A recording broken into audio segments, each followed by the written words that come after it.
Pemirsa, ada apa sebetulnya di balik cuitan Andi Arief soal setan gundul dan siapa sebetulnya setan gundul yang dimaksud Andi Arief? Telah memberikan informasi sesat kepada Prabowo Subianto. Kami akan bertanya kepada Wakil Sekjen Partai Demokrat Andi Nurpati melalui sambungan telepon. Selamat malam, Mbak Andi. Selamat malam, saya ralat sedikit. Saya Wakil Ketua Bapilu DPP Partai Demokrat. Wakil Ketua Bapilu DPP Demokrat Andi Nurpati. Ya. Mbak Andi, apakah Anda tahu ada apa sebetulnya di balik cuitan Andi Arief soal setan gundul yang memberikan informasi sesat kemenangan 62% kepada Prabowo? Saya tidak tahu dan belum mengkonfirmasi ke Andi Arief, hanya mendengarkan dari cuitan Twitternya yang bersangkutan. Dan itu menurut saya pendapat pribadi Andi Arief, jadi tidak bisa dikatakan sebagai pendapat DPP Partai Demokrat. Apalagi cuitan di Twitter milik pribadi, bukan di website atau medsosnya DPP Partai Demokrat. Oke, tetapi cuitan ini pun ditimpali oleh politisi Demokrat lainnya seperti Benika Harman. Apakah ini masih pendapat pribadi, bukan suatu kesatuan partai? Ya, Benika Harman juga berpendapat pribadi, saya kira, karena sikap Partai Demokrat sampai dengan saat ini itu masih solid dan masih bersatu dengan koalisi Capres 02 Pak Prabowo Sandi, dan belum pernah ada arahan atau instruksi ke DPP Partai Demokrat dari Pak SBY langsung misalnya yang menyatakan bahwa koalisi kita akan dinyatakan terpisah, ya. Sampai dengan detik ini belum ada pernyataan seperti itu. Bahwa kalau misalnya Andi Arief memberikan kritik pribadinya atau masukan pribadinya yang terbuka ke Twitter, itu bukan sebagai sikap DPP Partai Demokrat. Tapi Mbak Andi, bagaimana sih sebetulnya mekanisme kritik yang berjalan di Demokrat? Kenapa ada kadernya, ada politisi Demokrat yang mengatakan seperti itu, kemudian kan memunculkan pertanyaan di publik, tetapi itu disampaikan sebagai sikap pribadi, bukan sikap partai? Iya, karena sejauh ini tidak ada rapat juga di DPP Demokrat yang membahas tentang itu atau memberikan kewenangan kepada siapapun untuk memberikan istilah setan gundul, ya kan? Apalagi mengklaim dengan ada istilah 62.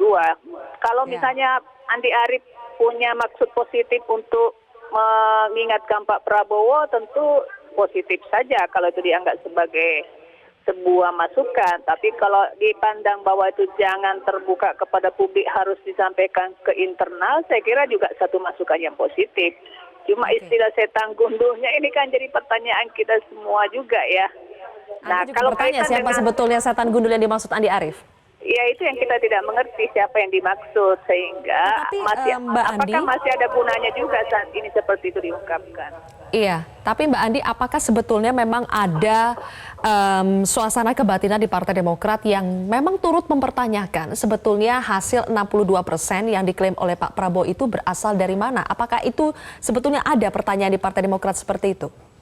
Sejauh yang saya ketahui, Sekjen Demokrat selalu berada di Kertanegara dan selalu melakukan pertemuan-pertemuan lintas Sekjen pada Pak Prabowo, itu yang saya ketahui. Sehingga updating apapun tentang Pilpres ini, Sekjen Partai Demokrat sangat tahu. Apakah itu artinya dengan keberadaan Sekjen Partai Demokrat di setiap pertemuan itu menandakan bahwa Demokrat percaya dengan klaim 62% itu? Ini bukan persoalan percaya tidak percaya, tentu harus didukung dengan data dan informasi yang sangat akurat. Karena itu saya kira apapun sikap Pak Prabowo, tentu beliau sudah pertimbangkan dengan matang, apalagi beliau seorang jenderal, sudah pernah juga mengikuti Pilpres yang lalu, kemudian beliau juga ketua umum partai politik tingkat nasional, tentu tidak semudah itu memberikan informasi atau keputusan kepada apalagi di publikasi, ya, bukan hanya di internal saja. Terakhir, Mbak Andi, dengan berbagai gestur politik yang ditunjukkan oleh Partai Demokrat seperti misalnya pertemuan AHY dengan Presiden Jokowi, kemudian ada cuitan dari Andi Arief soal setan gundul ini, apakah ini mengindikasikan bahwa Demokrat sedang tidak nyaman berada di koalisi yang ada saat ini dan akan ada arah untuk terbuka kesempatan untuk bergabung dengan koalisi Jokowi? Kalau kehadiran Mas AHY di Istana Negara itu berdasarkan undangan dari Presiden Republik Indonesia. Jadi posisi Pak Jokowi di situ sebagai presiden dan pertemuannya juga di istana bukan di luar istana. Nah ini tentu harus dipisahkan juga bahwa sebagai warga negara yang baik tentu Mas AHY tidak berkeberatan menghadiri undangan presiden. Kemudian terkait dengan koalisi sejauh ini memang kita masih solid di Partai 02 tentu sampai dengan tahapan pemilu ini selesai. Tahapan pemilu kita kan belum selesai, yang selesai baru pencoblosan dan sekarang ini sedang berlangsung rekapitulasi secara berjenjang oleh KPU. Nanti tanggal 22 Mei baru KPU menetapkan siapa yang terpilih sebagai presiden dan wakil presiden berdasarkan keputusan KPU. Kemudian selanjutnya nanti mungkin ada MK, setelah itu baru kemudian dinyatakan pemilu itu selesai. Maka ikatan koalisi itu masih tetap sampai dengan di situ bahwa komunikasi politik berjalan dengan siapapun. Ya tentu secara politis juga tetap harus melakukan komunikasi politik. Oke, artinya arah Demokrat nanti akan kita bisa lihat setelah proses pemilu selesai di tanggal 22 Mei nanti?